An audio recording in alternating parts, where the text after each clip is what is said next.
Oke, selamat pagi, selamat datang kembali di mata kuliah Tren Digital. Ini pertemuan kita yang kedua. Nah, di pertemuan kedua ini kita akan membahas tentang gerbang logika. Kalau minggu lalu kita membahas tentang teori himpunan dan juga konsep digital, kapan suatu sinyal disebut sebagai digital dan kapan suatu sinyal disebut sebagai analog. Maksudnya kan kemarin, jadi di konsep digital itu kita bahas ada dua atribut sinyal itu, ada time dan juga amplitude. Masing-masing atribut tersebut, time dan amplitude, itu punya dua jenis, yaitu discrete atau bisa juga continuous. Kalau discrete berarti dia hanya terdefinisi pada beberapa nilai saja, seperti misalnya sinyal digital berarti hanya terdefinisi pada tegangan 0 volt dan tegangan plus 5 volt. Contohnya seperti itu. Nah, di pertemuan kedua ini kita akan bahas tentang lanjutannya, yaitu tentang logic gate. Tapi sebelum kita mulai ke sana, kita coba untuk bahas yang quiz satunya dulu.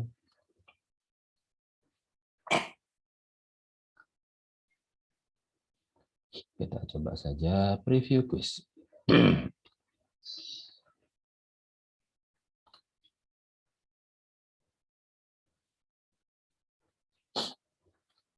Oke, pertanyaan pertama.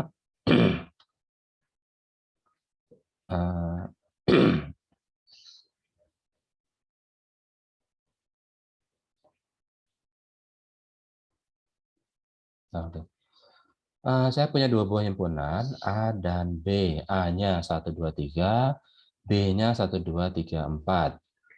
Nah, hubungan yang tepat antara A dan B adalah apakah A proper subset atau B subset atau B proper subset atau A subset. Nah, masih kan kita pertemuan minggu lalu bedanya proper subset dengan subset.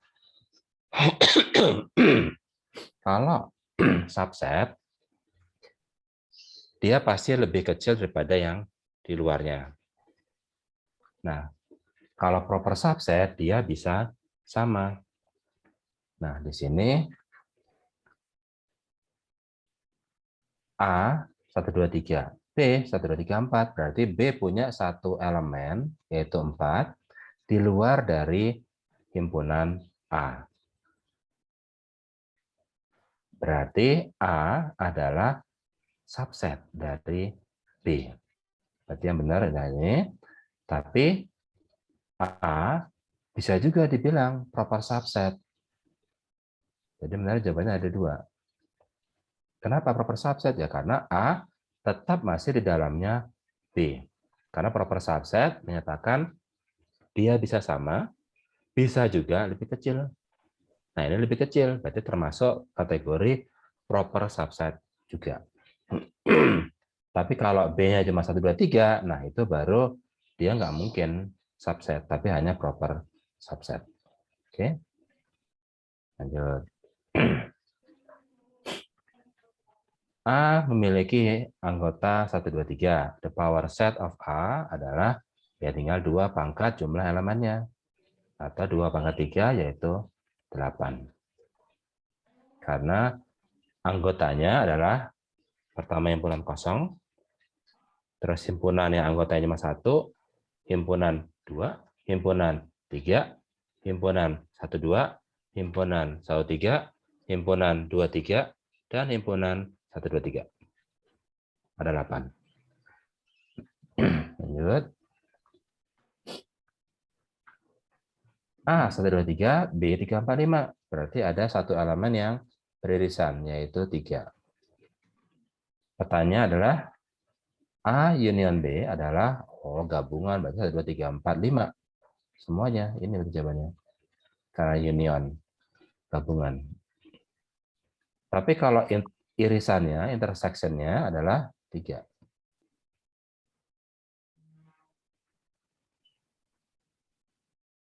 Dan yang terakhir, A 1, 2, 3, B 3, 4, 5. A dikurangin B adalah, jadi A yang eksklusif buat A saja. Jadi nggak ada anggotanya yang masuk ke B gitu. Nah, masalah di sini 3 itu juga masuk ke B. Berarti 3 bukan eksklusifnya A. Maka A minus B adalah 1, 2. Oke. Nah, sekarang kita akan bahas tentang pertemuan yang kedua, yaitu tentang gerbang logika. Dan kuisnya sudah disiapkan, teman-teman bisa mengerjakannya di hari ini sampai tengah malam.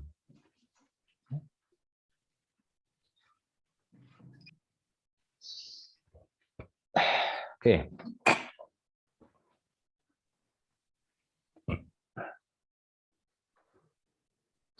Kalau teman-teman sudah mengambil, kan ada mata kuliah rangkaian listrik kan ya harusnya ya sekarang ya. Ada rangkaian listrik dan juga ada mata kuliah elektronika. Masih ada nggak elektronika ya? Saya lupa. Soalnya terakhir katanya di telekomunikasi ada yang ngusul dihapus. Nah, oke. Meskipun dapat tanda, kita coba bahas tentang elektronika. Jadi kalau di rangkaian listrik, di mata kuliah RL, kita biasanya membahas hanya perangkat pasif, yaitu R, L, dan C. R-nya adalah resistor, L-nya adalah induktansi atau lilitan, C-nya adalah kapasitor. Kenapa mereka pasif? Ya karena mereka hanya mengkonsumsi power. Nah, ada satu komponen lainnya yang biasa disebut sebagai komponen aktif, dia disebut sebagai transistor. Nah, transistor zaman dulu masih menggunakan tabung hampa, bentar ya.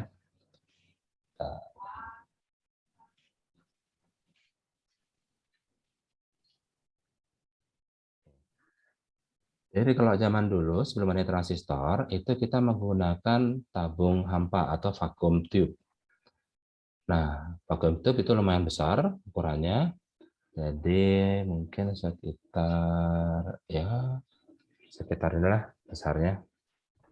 Jadi segini. Dan dia butuh tegangan yang luar biasa tinggi sampai puluhan volt, sekitar 60 sampai 80 volt. Nah, kemudian saya lupa, kalau nggak salah sih tahun 50 atau 49 ya, juga lupa. Nah, dibuatlah transistor. Nah, transistor itu punya 3 buah kaki yang disebut sebagai base, kolektor, dan emitor. Nah, transistor ini disebut sebagai transistor BJT atau bipolar junction transistor. Jadi ada basis, ada kolektor, dan juga ada emitor. Basis berfungsi untuk mengatur, jadi secara konsepnya, basis itu digunakan untuk mengatur jumlah arus yang akan mengalir dari kolektor ke emitor. Jadi basis di sini, dia bisa ngatur berapa banyak arus yang boleh mengalir dari kolektor ke emitor. Nah, teman-teman tahu sendiri kan, untuk mengatur arus itu kan dia sebenarnya R kan, resistor. Nah, jadi seolah-olah dia modelnya seperti ini. Ini adalah kolektor, ini adalah emitor, dan di sini adalah basisnya. Nah, basis di sini dia mengatur besarnya R ini. Nah, makanya namanya transistor resistor atau resistor yang bisa kita ubah-ubah nilai R-nya sesuai dengan tegangan di B, di basisnya. Jadi basisnya kita kasih tegangan sekian, R-nya di sekian, sehingga arus yang mengalir lewat dari C ke E-nya dia akan disesuaikan. Oke. Nah, transistor dia punya 3 mode. Pertama adalah aktif, kedua adalah cut off, dan ketiga adalah saturated. Oke.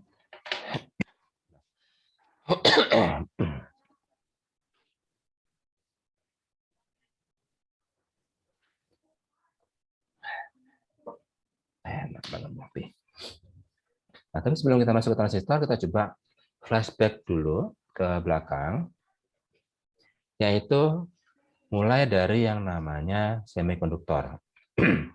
Nah, semikonduktor, teman-teman pasti tahu kan dulu waktu kita SMP mungkin malah SD, kita belajar ada namanya konduktor dan ada yang namanya resistor. Konduktor berarti dia adalah media atau bahan yang bisa menghantarkan arus listrik. Resistor dia adalah media atau bahan yang tidak bisa menghantarkan arus listrik. Contohnya plastik, itu resistor. Kalau konduktor, contohnya adalah logam. Nah, ada sebuah logam, ya benar bukan logam ya, ada lebih sering disebut sebagai kristal, yang namanya silikon. Nah, silikon dalam kondisi normalnya atau dalam nature-nya, dia adalah resistor. Berarti dia nggak bisa ada arus listrik yang lewat silikon itu. Nah, cuma dia punya sifat, dia bisa kita tambahkan ion ke dalamnya. Nah, ion di sini bisa ada dua jenis yang bisa kita tambahkan. Nah, ionnya itu, ion tahu kan ya teman-teman ya? Jadi ada proton, misalnya protonnya 2, berarti elektronnya harusnya juga 2. Nah, kalau kita tambahin elektron, maka dia akan jadi atom bermuatan negatif kan? Atau kita sebut sebagai ion. Nah, kalau atom yang bermuatan negatif ini atau yang kelebihan elektron ini kita tumpahkan ke dalam silikonnya, maka elektron di sini yang kelebihan itu dia jadi bergerak bebas, dia muter terus di sini dalam silikonnya, sehingga seolah-olah silikon ini akhirnya sekarang menjadi konduktor. Tapi bukan konduktor murni, tapi dia konduktor yang hanya bisa menghantarkan arus yang sangat lemah karena jumlah ionnya kita batasi memang sangat sedikit. Nah, sehingga sekarang silikon di sini seolah-olah dia bermuatan negatif. Makanya disebut sebagai N-type semiconductor atau negative type semiconductor. Nah, tapi kalau kebalikannya, misalnya saya punya atom yang protonnya ada 2, berarti elektronnya harus ada 2 juga dong, biar netral kan. Tapi elektronnya saya buang ini, saya keluarkan. Sehingga dia menjadi kekurangan elektron. Atau secara normal kita sebut sebagai dia bermuatan positif. Nah, ion yang bermuatan positif ini kita tumpahkan ke dalam silikon. Sehingga secara analoginya seolah ada muatan positif yang dia bergerak bebas di sini. Dan disebut sebagai semikonduktor jenis P atau positive type semiconductor. Jadi kita sekarang punya 2 jenis semikonduktor, positif dan yang negatif. Nah, kalau misalnya kita gabungkan antara positif dan negatif type ini, kita tempelkan, jeder. Nah, teman-teman tahu sendiri kan, dalam ilmu fisika, positif sama negatif, dia akan saling tarik-menarik. Nah, sehingga pada saat dia ditempel seperti ini, ion yang bermuatan positif, dia akan tertarik ke sini. Dan ion bermuatan negatif, dia akan tertarik ke sini. Ini tertarik ke sini, dan ini tertarik ke sini, dan seterusnya. Sehingga akhirnya ada suatu area di sini yang dia jadinya netral. Tidak ada ion negatif, dan juga tidak ada ion positif.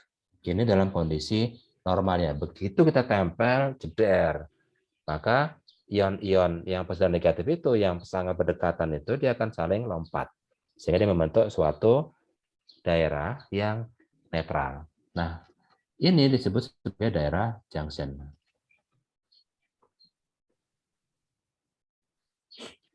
Dan kemudian yang P-type semiconductor di sini kita kasih logam konektor, kita beri nama sebagai kaki anoda, dan Yang negatifnya kita beri kaki katoda namanya. Jadi ada anoda, ada katoda.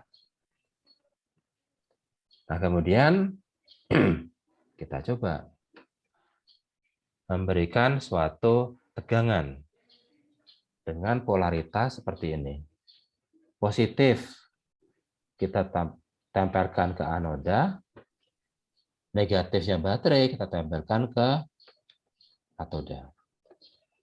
Apa yang terjadi? Ingat kan di fisika, positif sama positif dia akan saling dorong. Maksudnya tidak menjauh mereka.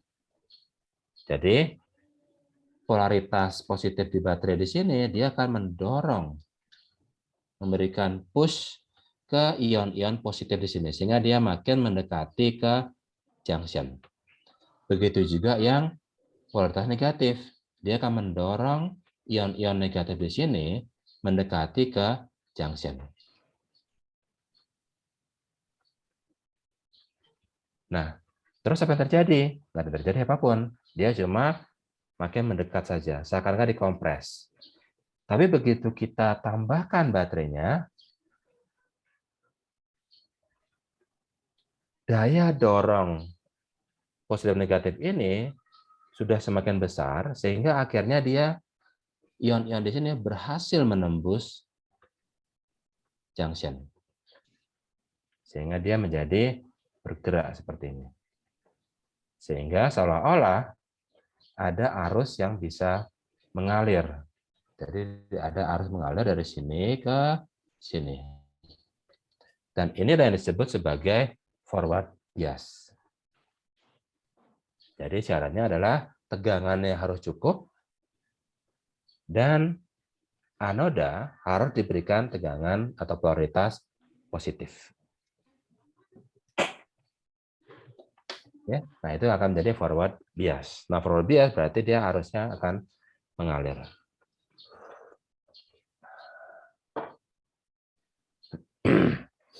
Nah gimana kalau sekarang kita balik?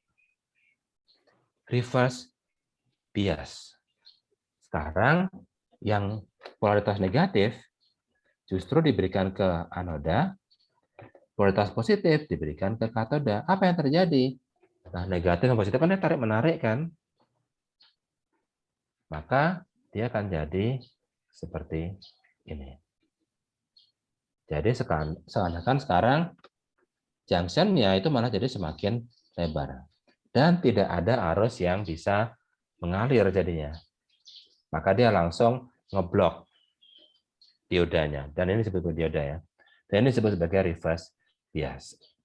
Jadi dioda itu adalah komponen yang kalau kita kasih polaritas yang sesuai, dia akan mengalirkan arus. Tapi kalau kita balik, dia nggak mau ngalirin arus.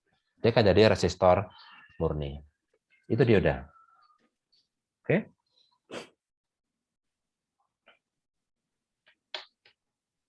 Nah, sekarang kita lanjut ke transistor. Tapi sebelum lanjut ke transistor, kita coba bermain-main di Tinkercad dulu.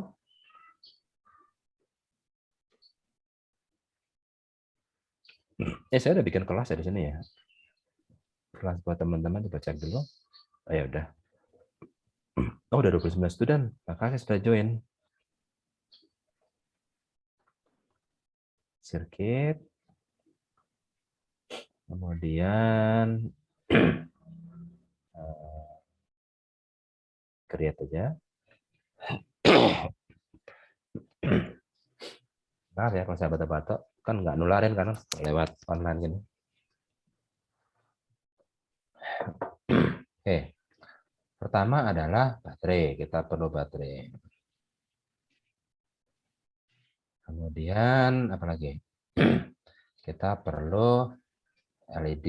Cuma LED-nya apa diodanya kita pakai LED maksud saya. Jadi LED itu sebenarnya adalah dioda. Makanya namanya light emitting dioda. Dia adalah dioda yang akan memancarkan cahaya kalau dia dikasih forward bias. Oke, kita coba aja. Ini adalah katoda. Sesuai dengan gambar yang sebelumnya, yang ini, katoda Kalau mau forward bias, itu ya kita kasih negatif. Katoda kita kasih ke negatif. Oke, biasakan di sini pakai black, karena black itu menunjukkan warna hitam. Dan anodanya, kalau sesuai dengan gambar di sini, kita beri tegangan positif.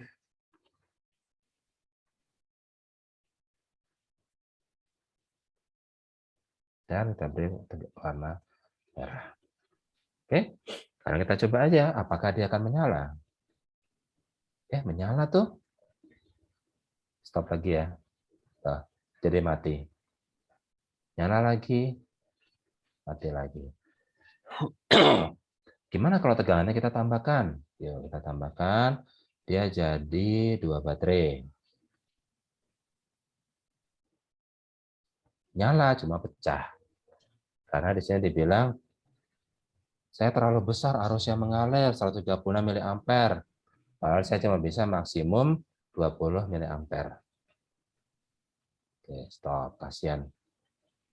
Satu baterai aja berarti. Nah, oke. Nah, sekarang kita coba balik. Yang ini positif ke katoda.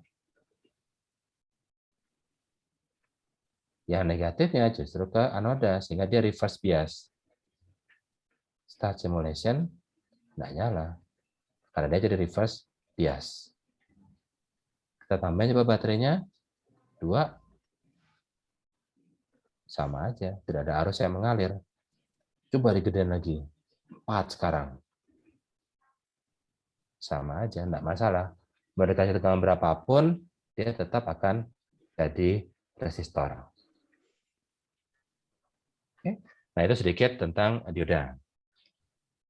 Saya lagi sekarang. Sekarang kita masuk ke transistor ya.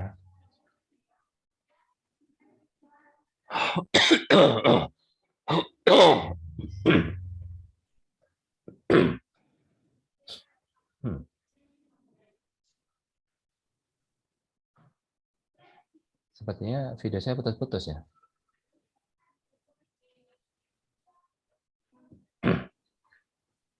Atau laptop saya yang, oh iya, bentar. Laptop saya kok udah panas, baru bentar nyalain.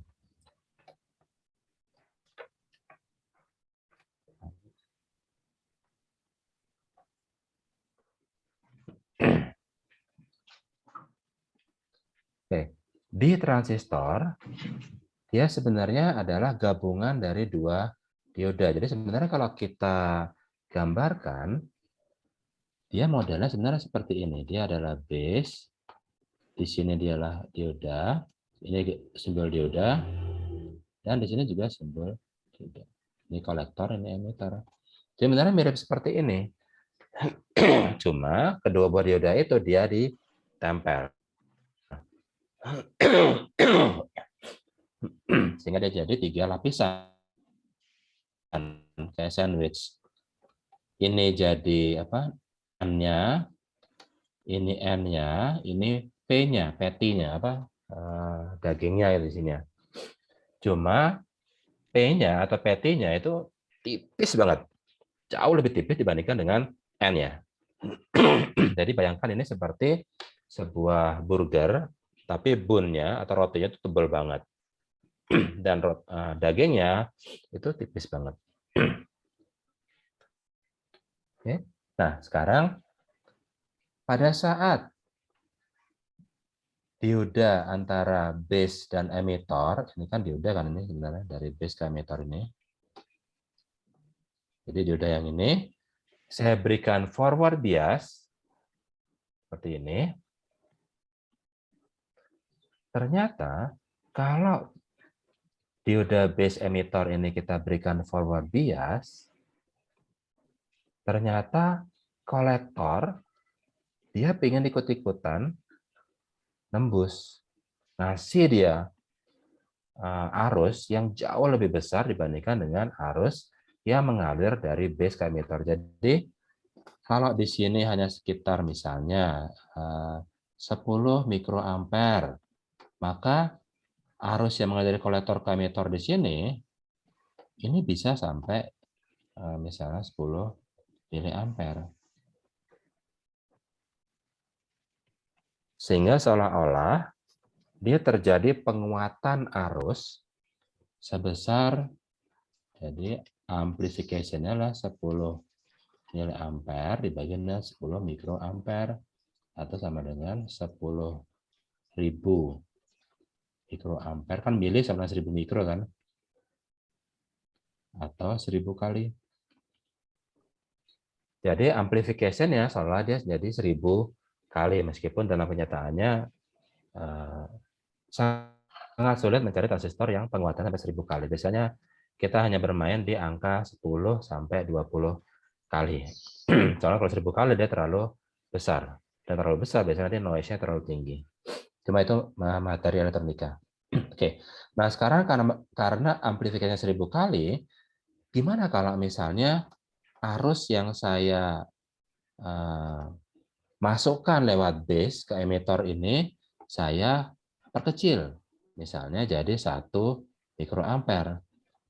Nah, amplification tetap 1000. Sehingga kalau base-nya saya berikan 1 mikroampere, maka kolektor ke emitornya dia jadi 1 ampere atau 1000 kalinya. 1 mikroampere kali 1000 kan 1000 mikroampere kan, atau 1 miliampere. Tapi kalau arusnya saya perbesar, misalnya jadi 100 mikroampere, ya ini jadi 100 miliampere. Karena penguatannya tetap 1000 kali. Seperti itu. Nah, cuma yang menjadi kendala adalah ada suatu batasan arus di mana transistor dia kalau di bawah ini dia nggak bisa bekerja. Wah, kurang kuat arusnya. Gitu. Contoh misalnya saya hanya memberikan arus misalnya 0,1 mikroampere, enggak kuat. Arusnya enggak kuat untuk menggerakkan kolektor sama emitornya. Atau arusnya terlalu tinggi. Misalnya max 100 mikroampere ya, saya kasih 110. Begitu saya kasih 110, arus yang keluar dari kolektor ke emitor bukan jadi 110 miliampere, karena ini nggak mungkin. Sudah over dia. Nah, akhirnya meskipun saya berikan 110 mikroampere di sini, tetap keluarannya tetap 100 miliampere. Saya kasih 120 mikroampere, tetap 100 miliampere. Jadi udah mentok dia di 100 miliampere. Oke. Nah, itulah menyebabkan kita mengenal ada 3 mode kerja transistor itu. Ada mode aktif, yaitu mode yang penguatan 1000 kali tadi. Tegangan kita naikkan, arusnya kita naikkan, arus di kolektor emitor dia jadi membesar. Naikkan lagi, makin besar lagi. Naikkan lagi, makin besar lagi. Sehingga ada penguatan di sana. Itu active mode. Kemudian kalau saturated mode, itu berarti yang tadi. Arusnya sudah kita bikin di atas batas, sehingga dia jadi sudah mentok arusnya. Dia disebut sebagai mode saturated. Udah capek saya, nggak bisa lebih dari ini. Gitu. Nah, tadi pas dikasih 100 mikroampere, masih bisa 100 miliampere. 110, kasih tambahan lagi. Wah, bos, udah nggak bisa, bos. Saya udah mentok nih dengan 100 miliampere. Udah nggak kuat lagi. Gitu. Tetap dia akhirnya outputnya 100 miliampere. Kasih lagi 120 mikroampere. Nggak bisa, bos. Udah mentok saya 100 miliampere. Jadi nggak bisa lebih dari itu. Nah, ini disebut sebagai sudah saturasi. Udah capek dia kerjanya. Nah, ini disebut sebagai saturasi. Nah, cut off itu berarti arus yang kita berikan, nggak kuat. Sudah masih di bawah ambang batas. Nah, ternyata dari 3 mode kerja di sini, kalau kita berikan cut off, berarti dia di sini sebenarnya cut off, putus dia antara kolektor emitor. Karena nggak ada arus yang mengalir. Sehingga R antara C sama N ini dianggap tinggi banget sampai tak terhingga. Sehingga tegangan di outputnya, tegangan di sini, itu ya dekat ke atas, plus 5 volt DC. Tapi kalau saturasi berarti ini sudah R-nya itu sudah mentok, sudah nol, sudah paling minimal dia. Nah, karena paling minimal, maka outputnya dia dekat ke ground. 0 volt dia jadinya. Karena R di sini terlalu kecil. Yang di sini R-nya terlalu besar. Karena terlalu besar, sehingga bisa kita anggap sebagai putus, cut off. Sementara yang di bawah, saturated, dia sudah dianggap direct. Atau R-nya terlalu kecil. Sehingga tegangan output-nya dia jadi ke ground. Nah, kalau kita menggunakan cutoff saturated, berarti tegangannya either 5 volt atau 0 volt. Hanya ada dua kemungkinannya. Nah, inilah yang kita cari sebenarnya untuk digital. Karena sinyal digital, tegangannya harus diskretkan. Makanya kita menggunakan mode cut-off dan mode saturasi dari transistor. Kita nggak bisa pakai aktif. Kenapa? Soalnya tegangannya di sini dia fluktuatif. Dan fluktuatif berarti dia jadi continuous kan? Nah, itu yang kita tidak harapkan dari dunia digital. Makanya kita hanya menggunakan mode cutoff dan mode saturasi dari transistor. Cuma yang menjadi masalah adalah pada saat kita menggunakan BJT, bipolar junction transistor, pada kondisi cut-off mode dan saturated mode, dia menjadi tidak kuat. Tidak kuat karena pertama panas luar biasa, karena pada saat saturasi dia udah capek banget, udah bos panas saya bos, udah terlalu banyak arus yang mengalir lewat saya. Gitu. Nah dia jadinya bisa kepanasan. Kemudian yang kedua adalah waktu yang dibutuhkan untuk dari cut off ke saturated atau saturated ke cut off itu terlalu lambat, sehingga masalahnya adalah panas, terus ada bocoran arus yang terlalu besar, dan juga speed. Kecepatannya lambat banget ya kalau kita pakai BJT. Makanya khusus untuk dunia digital, kita membuat desain transistor yang baru. Ada dua major design di dunia digital untuk transistor. Pertama adalah TTL, kedua adalah MOSFET. TTL dia seperti ini. Kita tidak bahas lebih lanjut lagi karena sudah masuk ke elektronika. Sekarang transistor logic. Karakteristiknya adalah dia lambat, slow. Slow itu maksudnya kalau inputnya saya ubah dari 0 jadi 5 misalnya, outputnya dia lambat berubahnya. Misalnya seperti ini. Jadi benar dia perubahannya ada kapan, ini berubahnya lambat banget. Itu slow maksudnya. Tapi kelebihannya dia adalah dia bisa memberikan power yang besar. Jadi dia cukup kuat untuk menggerakkan motor misalnya. Jadi kalau kita ingin menggerakkan motor DC misalnya, kita akan menggunakan TTL. Jadi dia karakternya adalah lambat, tapi dia kuat. Sementara MOSFET, dia cepat. Jadi perubahan antara saturasi dari saturasi ke cut off ke saturasi, dia cepat dia switchingnya. Nah, dia disebut sebagai fast. Tapi dia nggak kuat. Jadi disuruh buat gerakin motor, nggak kuat. Makanya biasanya MOSFET itu biasanya digunakan untuk dunia kayak bikin laptop, itu menggunakan MOSFET. Karena kita perlunya cepat kan. Tapi kalau kita membutuhkan kayak controller, nah itu kita menggunakan yang TTL karena kita butuh memberikan power keluar. Oke. Nah, MOSFET singkatan dari metal oxide semiconductor field effect transistor. Dan kodenya biasanya kita menggunakan 40XX series, sementara di sini adalah 74XX series. Kita coba lihat. Nah, di sini juga ada. Nah, di bawah. Nah, di sini ada 74. Nah, ini berarti dia adalah TTL.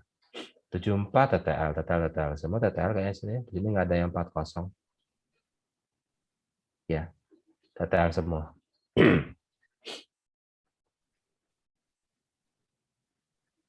Nah, di MOSFET, kita punya dua jenis MOSFET. Jadi sama kayak BJT, kita punya NPN, kita juga punya PNP kan. Kayak hamburger itu, ininya N, P, N. Atau P, N, P. Jadi ada dua jenis transistor BJT itu, PNP dan NPN. Nah, MOSFET juga sama. Ada PMOS, ada NMOS. PMOS ada jendolnya di sini. NMOS nggak ada jendolnya. Nah, karakteristiknya seperti apa? PMOS dia cut off kalau tegangan di G, oh sekarang pakai G,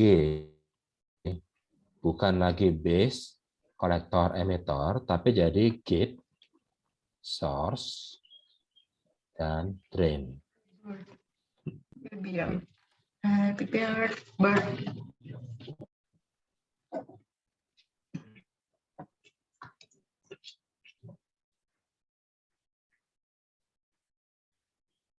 Maaf ya, saya mute dulu. Nah, teman-teman nggak usah ngafalin aja, yang penting dipahami aja bahwa PMOS dia akan jadi cut off kalau kita kasih tegangan plus 5 volt. Dan yang NMOS cut off-nya justru pada saat dia 0 volt. Jadi P cut off 5. Saya biasanya ngafalinnya PC5. PC5. PMOS cut off kalau 5 volt. Terus NC0. Soalnya bukan A tapi N. NMOS cut off 0 volt. Nah, sekarang kita mau kombinasikan antara PMOS sama NMOS yang kita sebut sebagai CMOS, Complementary Metal Oxide Semiconductor. Jadi CMOS itu sebenarnya gabungan antara PMOS dan NMOS. Contohnya seperti ini. Nah, di sini kita tidak mengenal VCC lagi, tapi kita mengenal VDD istilahnya, dan VSS. Tapi biar memudahkan, kita bisa anggap ini adalah 5 volt dan ini adalah ground. Oke. Sebenarnya dia adalah tegangan drain, tegangan source. Karena dia nanti tergantung FET-nya sih, FET-nya. Ada yang FET yang 3 volt, ada FET yang 3,3 volt, ada FET yang 5 volt. Makanya kalau teman-teman pernah main microprocessor, development board kayak Arduino ini pakai 5 volt. Karena dia FET-nya, FET-nya jenis yang 5 volt. Tapi Node MC kok 3,3 volt ya? Ya karena dia transistor FET-nya pakai yang 3,3 volt teknologinya. Oke. Tapi out of spec ya. Cuma anggap aja ini 5 volt dan 0 volt biar gampang. Nah, sekarang kombinasi PMOS sama NMOS yang seperti ini. Ada input, ada output. Kalau misalnya sekarang A sebagai input, saya berikan 0 volt. Lihat tadi PC5, NC0. Kalau diberikan 0 volt, maka yang NMOS-nya yang cut off. Maka dia cut off di sini NMOS-nya. Kan NMOS yang di bawah kan. Kebalikannya, yang P-nya justru jadi saturated. Nah, kalau kondisinya seperti ini, berarti tegangan output-nya akan nempel ke atas kan, dia jadi plus 5 volt.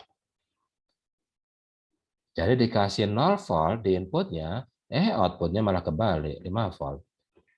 Sekarang kalau inputnya saya kasih 5 volt gimana? Kalau 5 volt berarti P-nya justru yang cut off. Ininya saturated. Sehingga outputnya jadi ke bawah, dia nempel 0 volt. Oh, jadi untuk kombinasi CMOS seperti ini, input 0 volt, outputnya jadi 5. Inputnya 5, outputnya jadi 0. Kebalik dia jadinya. Sehingga dia disebut sebagai, ini nanti menjadi yang kita sebut sebagai inverter. Atau simbol logiknya adalah ini. Oke, nah jadi ini adalah simbol. Dia bukan komponen. Simbol ini merepresentasikan suatu kombinasi transistor, ini transistornya, yang membentuk sebuah fungsi inversion atau inverter kembali. Kalau kita kasih 0 volt, outputnya jadi 5 volt. Kalau kita kasih 5 volt, outputnya jadi 0 volt. Oke, jadi ini bukan komponen. Kalau ini komponen resistor, kalau ini komponen kapasitor, kalau ini komponen namanya induktor, kalau ini komponen namanya dioda. Tapi ini bukan komponen, ini adalah fungsi. Nah, disebut sebagai logic gate, gerbang logika. Dia bukan komponen yang kita bisa, Pak, saya mau beli inverter. Yang dikasih bukan inverter, tapi sebuah transistor sebenarnya dalamnya. Transistor yang sudah didesain sedemikian rupa sehingga dia membentuk fungsi inverter. Oke. Nah, sekarang kombinasi yang kedua. Kita lihat ada dua buah PMOS di atas dan dua buah NMOS di atas. Bedanya adalah PMOS-nya paralel, NMOS-nya serial. Oke, kombinasi pertama 0 volt. Dua-duanya kita 0 volt. Ingat tadi PC5, NC0. Kita kasih 0 volt, maka NMOS-nya dia jadi cut off. Ini cut off ini. Karena cut off berarti tegangan di sini ya karena ini jadi saturasi. Sehingga kalau A-nya 0, B-nya 0, outputnya 5. Sekarang kalau misalnya dua-duanya 5 volt. Nah, kalau 5 volt berarti P-nya yang PMOS-nya yang cut off. Maka di sini cut off. Jadi saturated sehingga tegangannya jadi ke bawah 0 volt. Jadi kalau dikasih 5 dan 5, outputnya 0 volt. Nah, sekarang di tengah-tengahnya gimana? Oke, kita coba saja. Kalau misalnya A-nya, kita berikan sekarang misalnya A-nya 0, tapi B-nya 5 volt ya misalnya ya. Oke, A-nya 0. Kalau diberikan 0, maka N-nya akan cut off. Berarti dia akan jadi seperti ini. Maka A di sini akan cut off, tapi B-nya dia ini. Ya kan? A-nya cut off, karena diberikan 0 volt, B-nya justru saturasi. Sekarang yang ini.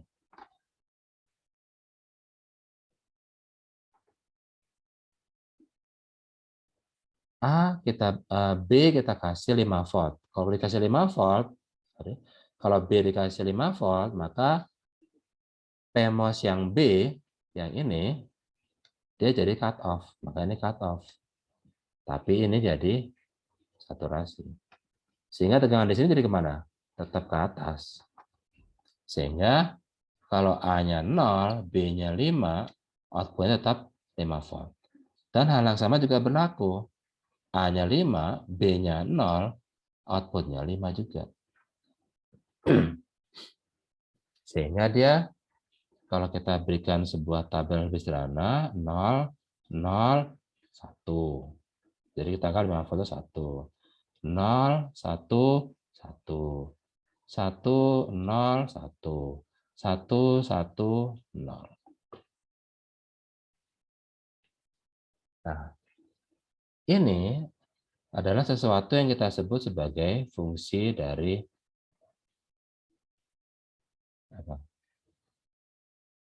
NAND. Jadi sekarang dia adalah perkalian, terus jadi balik. 0 kali 0, 0. Dibalik jadi 1.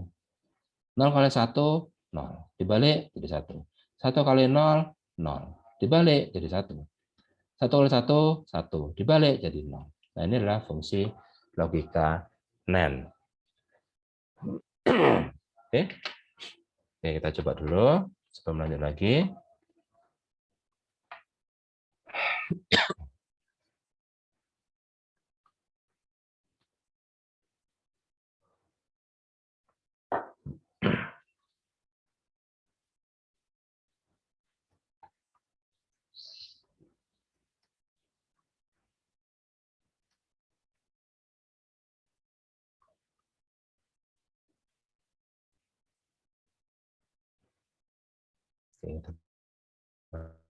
Oke, yang ini.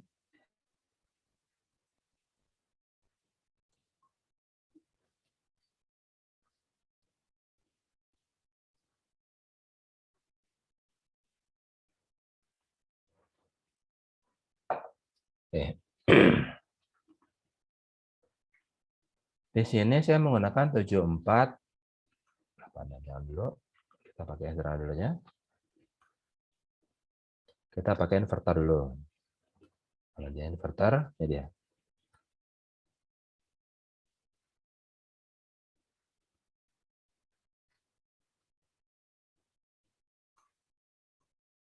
Nah, oke, takut ini membingungkan, saya hapus dulu aja.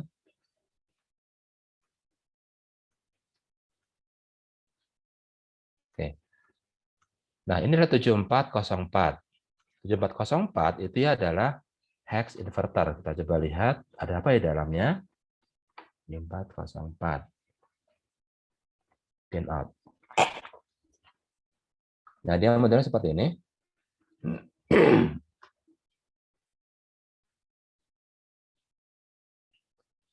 Pin nomor 14 kita kasih power. Pin nomor 7 kita kasih ground. Oke, kita kerjakan dulu.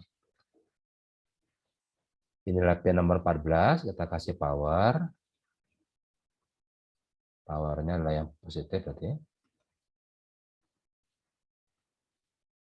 Kemudian pin nomor 7 dikasih ke ground.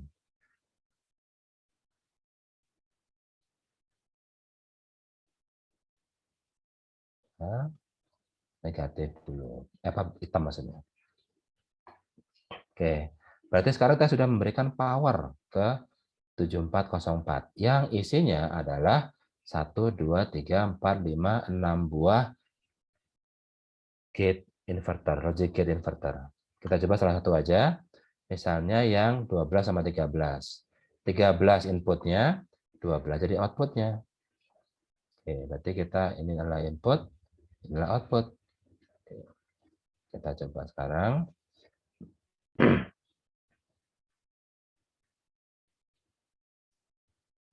Kita berikan positif dulu. Kita berikan warna beda. Misalnya green. Jadi kita kasih positif ke inputnya. Kita pengen tahu outputnya itu positif atau enggak. 1 atau 0. Nah, untuk memberikan 1 atau 0, kita coba menggunakan LED lamp. Katoda berarti masuk ke negatif. Oke, ini kasihkan negatif dulu. Edge. Suka gitu deh. Ada. Ini kasih black. Nah, sekarang anodanya itu dikasih inputan dari output sini.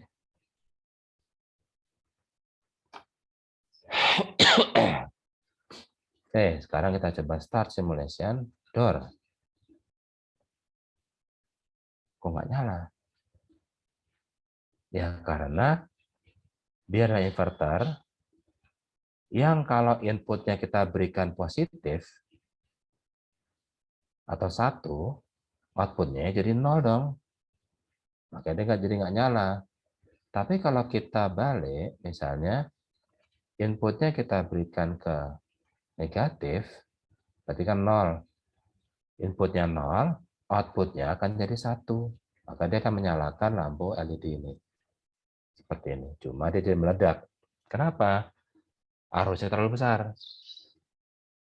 Dia bilang adalah, saya tuh cuma kuatnya 20 miliampere lah, sampai ngasih 47 miliampere. Nggak kuat saya, meledak saya. Oh, berarti arus yang melalui lampu LED ini harus kita kurangi. Nah, gimana cara kita mengurangi arus? Ya, komponennya adalah resistor. Karena tugas resistor adalah untuk mengurangi arus listrik. Tapi berapa nilai R-nya? 1 kilo ohm, 10 kilo ohm, atau cuma 1 ohm? Nah, tadi kita coba lihat lagi. Kita lihat adalah, saya cuma bisa maksimum 20 miliampere. Oh, 20 miliampere. Kalau 20 miliampere, berarti yuk kita coba hitung.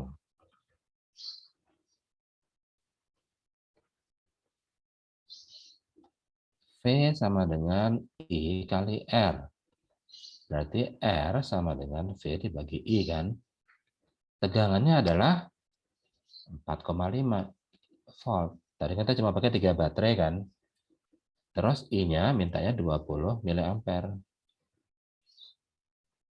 Menjadi 4,5 per 20 kali 1/1000. Ini kan miliampere kan per 1000.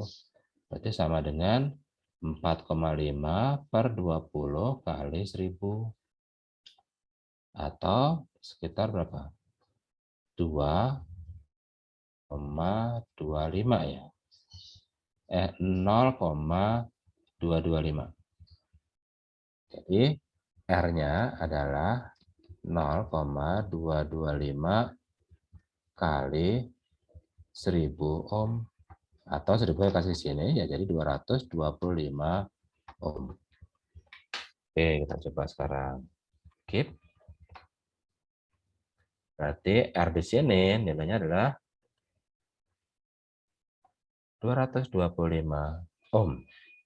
Jadi sekarang jangan langsung ke sini dong. Kurangi dulu arusnya. Nah, kita coba.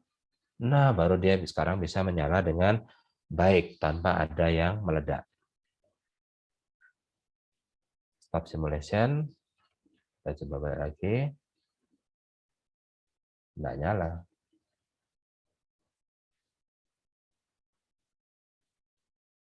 Nyala. Oke, nah ini untuk inverter. Nah, ini teman-teman bisa mencoba sendiri untuk yang gerbang NAND, ada gerbang apa nih? Ada NOR, ada NAND, ada AND, ada OR, ada SOR juga. Silakan coba-coba sendiri nanti ya.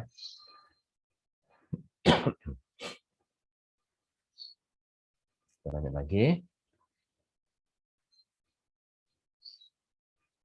Oke. Nah, sekarang teman-teman pasti sudah punya bayangan kenapa sih kalau kita belajar digital itu kita hanya mengenal 0 dan 1. Ya karena sinyalnya memang kita pinginnya diskrit. Dan kebetulan transistor hanya bisa bekerja dalam 2 mode yang kita butuhkan, yaitu saturasi dan cut off. Kalau cuma ada 2 mode, saturasi dan cut off, ya udah kita simbolkan aja. Ini jadi 0 ya, ini jadi 1. Makanya di dunia digital kita hanya mengenal simbol 0 dan 1. Dan ini kemudian dikembangkan menjadi formal logiknya true dan false, on dan off, 1 dan 0, atau high dan low, dan lainnya. Oke. Nah, ini teman-teman bisa lihat sendiri, ini menghubungkan antara materi kita minggu kemarin, yaitu tentang union, bahwa union itu sebenarnya mirip seperti OR. Jadi gerbang OR di sini, dia adalah gerbang penjumlahan. Kayak misal di sini, kalau inputnya 0 dan 0, outputnya jadi 0. Kan kayak dijumlahkan kan. Kalau inputnya 0 dan 1, outputnya jadi 1. Kalau inputnya 1 dan 0, jadi 1. 1 dan 1, 1 juga. Itu OR. Kemudian kalau gerbang AND, dia kayak gerbang perkalian. 0 kali 0, 0. 0 kali 1, 0. 1 kali 0, 0. 1 kali 1, 1. Dan ini mirip seperti operasi irisan atau intersection.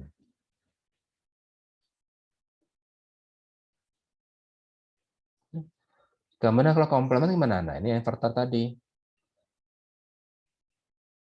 Dikasih 0, keluarnya 1. Dikasih 1, keluarnya 0. Jadi dibalik. Atau kita sebut sebagai not X. Dan ini adalah simbolnya. Jadi kalau yang N simbolnya seperti ini, OR simbolnya seperti ini. Ingat ya, karena ini adalah fungsi.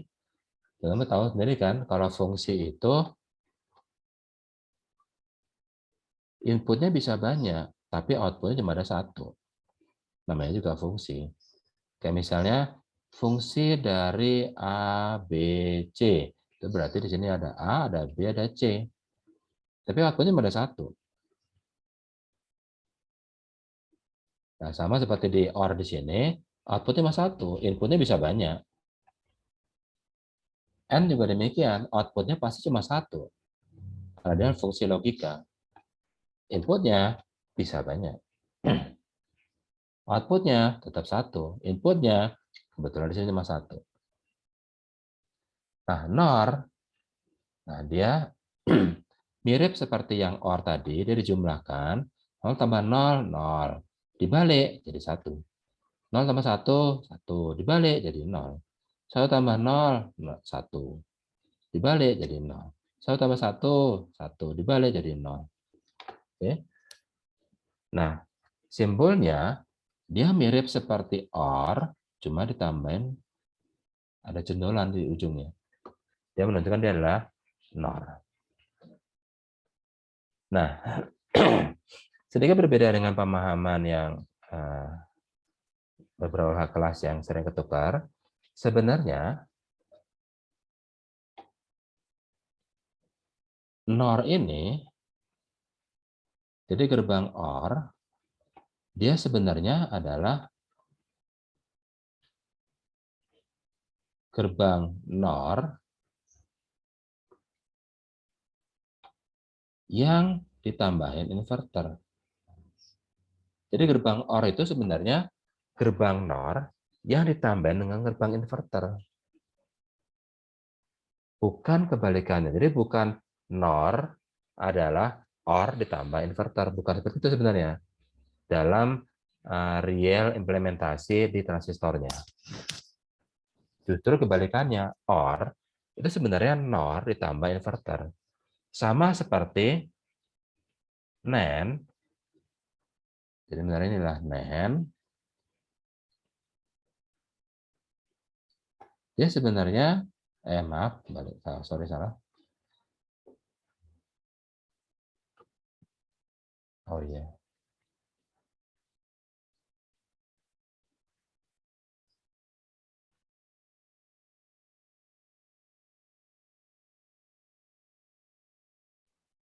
Sorry, diingatkan minum obat. Oke, lanjut lagi. Nah, gerbang N itu sebenarnya gerbang NAND ditambah gerbang NOT. Jadi sebenarnya gerbang N yang tadi ini, dia sebenarnya gabungan dari gerbang NAND ditambah gerbang inverter. Jadi sebenarnya seperti ini implementasinya. Untuk buktinya, teman-teman bisa melihat dari spesifikasi. Contoh misalnya, tadi gerbang NAND itu apa sih? Nah ini, 7400. Kita coba lihat ya. 7400 datasheet.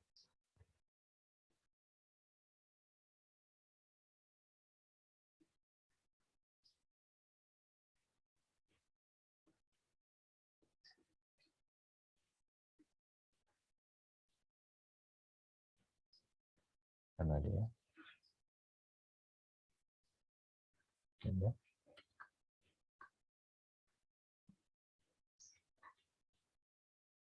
Oke, kita bandingkan sekarang dengan yang ini NAND N 7408. 7408 datasheet. PDF. Nah, cepat.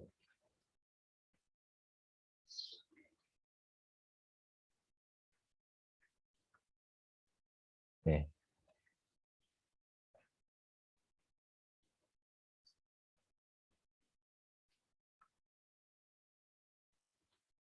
Besar banget, nah, dulu. Ada datanya dulu ya. Nah, dia. Oke, nah ini dia. Nah, 7400, saya tukar aja. Ini adalah gerbang NAND. Kecepatan untuk switching dari cut off ke apa namanya? Cut off ke saturasi atau dari cut off, dia hanya 15 nanosecond maksimumnya. Cepat dia NAND. Tapi gerbang N 27 nanosecond. Dan kalau teman-teman pengen lihat lagi, misalnya tadi inverter 7404 ya, sama saja lihat 7404. Inverter. Kita lihat. Kan, harus di atas ini. Mana yang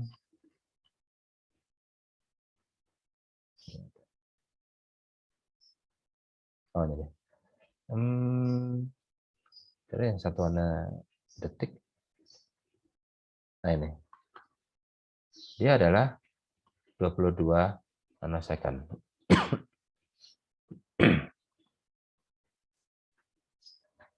Nah, kesimpulannya apa? Kesimpulannya adalah 15 ditambah dengan, misalnya tambah yang 15 di sini, berarti 30 kan? Berarti NAND ditambah inverter 30 nanosecond. Mirip seperti yang di sini, 27 nanosecond. Jadi memang N lebih lambat. Kenapa lebih lambat? Ya karena memang dia adalah gabungan dari NAND ditambah inverter. Kan setiap gerbang itu dia punya delay sendiri-sendiri kan. NAND-nya sekian, inverter sekian, ya tinggal dijumlah. Jadi dia delay-nya gerbang N.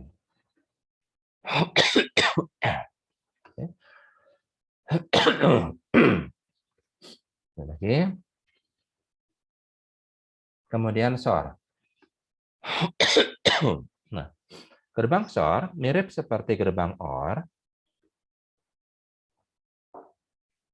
hanya saja perbedaannya adalah di terakhir di sini. Kalau gerbang OR 0 tambah 0, 0. 0 tambah 1, 1. 1 tambah 0, 1. Nah, kalau gerbang OR 1 tambah 1, 0. Tapi kalau di SOR, jadi 0. Ini perbedaannya antara OR dengan SOR. Makanya simbolnya pun juga dibedakan. Ada garis di sininya. Nah, kalau kita perhatikan, pada saat semua inputnya sama, outputnya 0. Tapi kalau inputnya beda, outputnya 1. Makanya SOR sering dipergunakan untuk melakukan proses komparasi atau perbandingan. Sama atau enggak nih dua angka ini? Itu SOR. Oke. Dan ini akan kita bahas minggu depan, benar ya. Jadi intinya adalah seperti ini. Ada gerbang logika AND, ada gerbang logika OR, ada gerbang logika inverter. Tapi ingat, dia bukan komponen, tapi adalah sebuah fungsi yang dibangun dari kombinasi transistor di dalamnya. Kalau transistor seperti ini, oh dia ini berfungsi AND. Kalau transistornya kita bentuk seperti ini, oh dia berfungsi sebagai OR. Kalau kita bentuk seperti ini, oh jadi NOT. Nah, kemudian ada juga gerbang NAND dan NOR. Nah, yang teman-teman perlu hafalkan adalah ini. Nah, ini adalah yang kita sebut sebagai tabel kebenaran atau truth table. Truth table, tabel kebenaran adalah tabel yang menggambarkan hubungan antara input dengan outputnya. Ini inputnya, ini outputnya. Kalau inputnya seperti ini, outputnya di berapa ya? Oh, 0. Kalau inputnya seperti ini, outputnya di berapa ya? Oh, 0. Kalau inputnya seperti ini, outputnya di berapa ya? Oh, 0. Kalau inputnya seperti ini, outputnya di berapa? Oh, 0. Nah, inilah hubungan antara input sama output. Dan ini yang disebut sebagai tabel kebenaran atau truth table. Oke.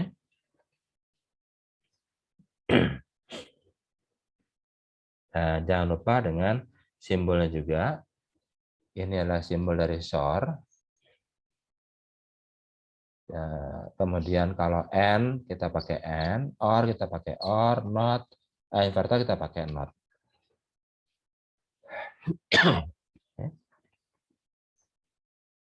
Kemudian NAND dan NOR seperti ini.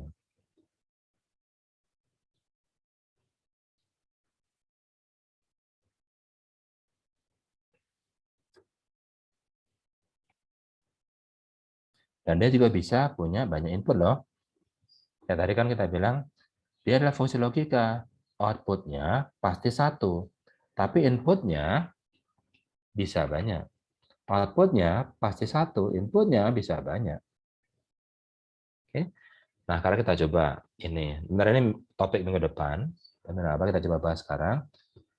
Ada sinyal A masuk ke inverter. Outputnya ya jadi A inverter atau not. Nah, kita bisa menggambarkan dengan simbol kita kasih bar di atasnya untuk menunjukkan bahwa dia adalah bukan A. Begitu juga yang di bawah. Inputnya B masuk ke inverter, berarti dia jadi B not. Nah, inilah gerbang N. Gerbang N adalah perkalian, berarti di sini menjadi A not kali B not. Dan ini menjadi inputan dari gerbang inverter, sehingga output dari inverternya adalah inputnya dulu A not kali B not yang di inverter.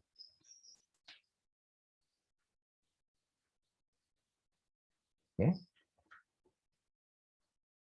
Nggak usah khawatir kalau masih belum bingung, karena ini kita bahas di minggu depan tentang rangkaian logika. Oke. Nah, kemudian tadi membahas tentang integrated circuit, IC, ada TL, ada CMOS, inverter, AND, OR, dan lainnya.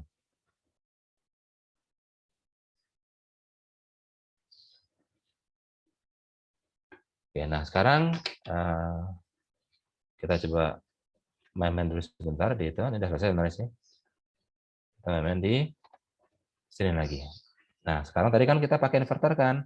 Sekarang kita coba yuk pakai yang gerbang NAND.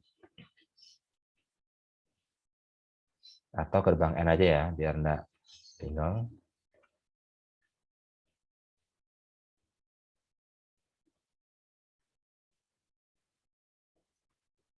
Nah, oh, di sini ada munculnya.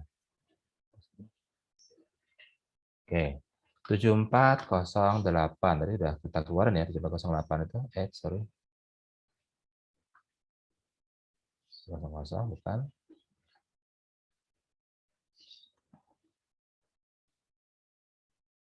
Ini 7408 ini ya. Ini kita pakai, terus saja. Nah ini, kita lihat kayak apa sih dia sebenarnya rangkaiannya di dalamnya. Nah, dia seperti ini. Powernya sama di pin 14 dan pin 7. Oke. Ini kita hapus dulu. Powernya sama. Kita hapus dulu. Bawa ke sini. Kita kasih power. Berantakan. Ya, kasih warna merah, warna positif. Kemudian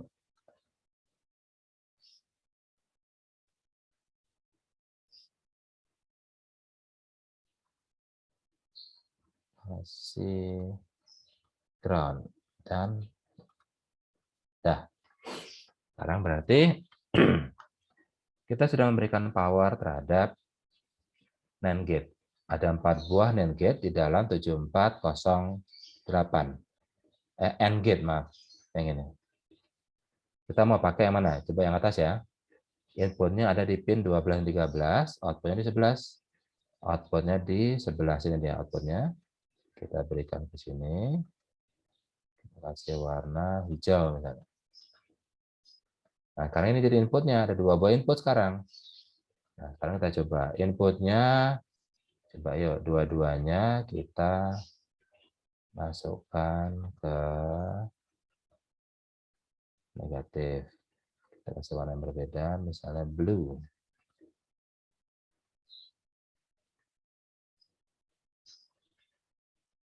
Oke. Apakah dia akan menyala? Tidak. Karena kedua inputnya 0 dan 0. 0 kali 0, 0. Oke, coba lagi. Coba kalau yang ini. Masih nggak bisa. Karena 0 kali 1 tetap 0. Oke, coba sekarang yang dua-duanya sekarang. Nah, baru dia nyala. Jadi hanya kombinasi 1 dikali 1 sama dengan 1. Dan 1 di situ akan menyalakan lampu LED-nya. Oke. Nah, satu lagi ya. Kita sekarang coba yang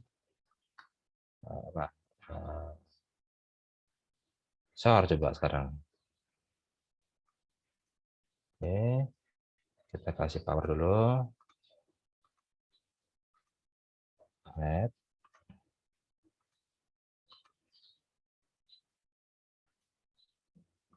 Black. Dah. Sama aja. Input 4A, 4B, dan outputnya. Kita ke sini. Mana oranye.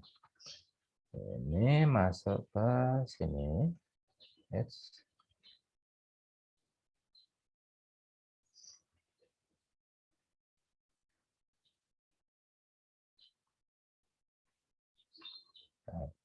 Ada memang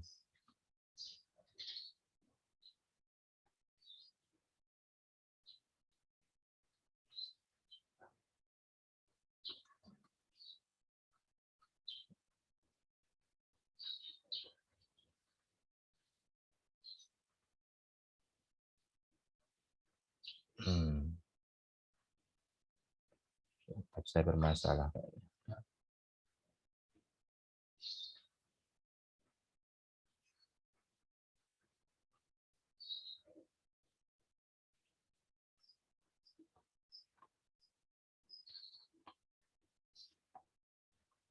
Cek dulu aja.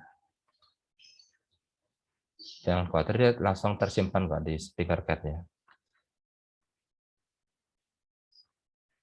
Sekarang kita panggil lagi.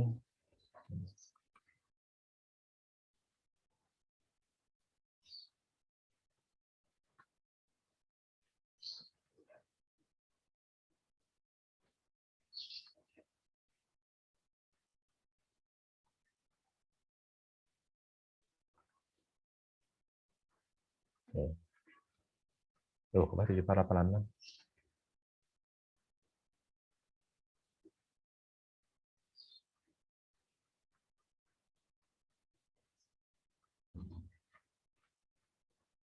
tadi.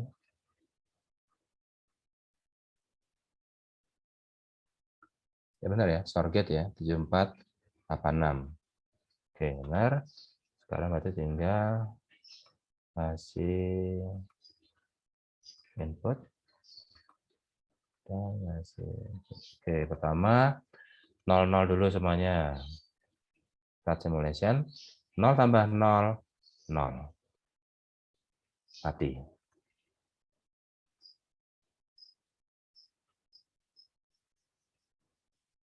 0 tambah 1, 1. Nyala.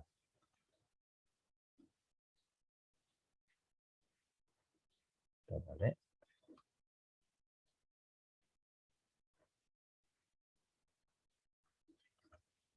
Sekarang 1 tambah 0. Hasilnya lah. Karena 1 tambah 0, 1. Tapi kalau dua-duanya 1, nggak nyala. Karena dia gerbang short. Kalau inputannya sama, 1 sama 1, atau 0 sama 0, dia 0 outputnya. Oke, itu aja mungkin dari saya. Ada pertanyaan sampai sini? Baik, kalau enggak, jangan lupa untuk mengerjakan kuisnya. Harusnya sudah dibuka dari jam 9, bentar lagi berarti. Hari ini jam 9 sudah dibuka, dan ditutup nanti malam, tengah malam. Waktunya hanya 10 menit, dan no retake. Kalau nggak salah ada 10 soal nih. Tapi saya lupa. 10 atau 9 atau berapa. Oke. Ada pertanyaan sampai sini? Belum ada, Pak. Belum ya? Oke. Baik, kalau gitu kita cukup sampai sekian saja. Kalau udah mulai gatal banget. Terima kasih atas kehadirannya, dan kita ketemu lagi minggu depan. Minggu depan kita sudah mulai membahas tentang fungsi logika dan langsung menggunakan Boolean algebra untuk menyederhanakannya. Baik, terima kasih sampai sini. Kita ketemu lagi minggu depan, dan sampai ketemu. Terima kasih, Pak. Baik, Pak. Terima kasih, Pak. Terima kasih semuanya. Terima kasih, Pak.